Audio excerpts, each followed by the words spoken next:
اعوذ باللہ من الشیطان الرجیم بسم اللہ الرحمن الرحیم۔ رسول اللہ صلی اللہ علیہ وسلم نے ارشاد فرمایا، لوگوں کے لیے ایک وقت ایسا آئے گا کہ صبر و استقامت کے ساتھ دین پر قائم رہنے والا بندہ اس وقت اس آدمی کے مانند ہوگا جو ہاتھ میں چلتا ہوا نگارہ تھام لے۔ معارف الحدیث کے اندر یہ حدیث موجود ہے۔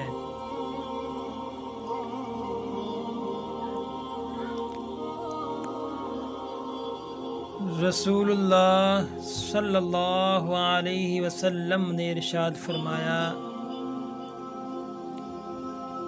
سب سے بڑی زیادتی یہ ہے کہ آدمی ناحق کسی مسلمان کی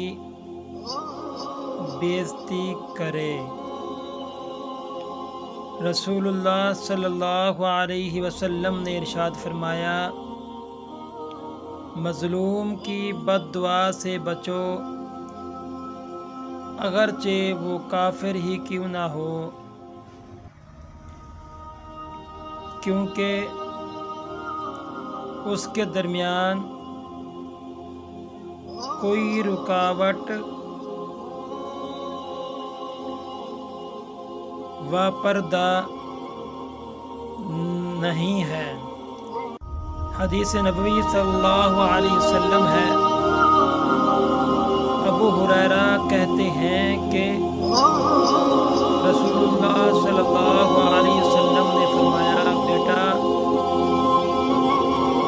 اپنے والد کا احسانات کا بدلہ نہیں چکا سکتا سوائے اس کے کہ وہ اسے غلام پائے بھر سے خرید کر آزاد کر دے۔ سنن ابو داؤد کے اندر یہ حدیث مبارک موجود ہے۔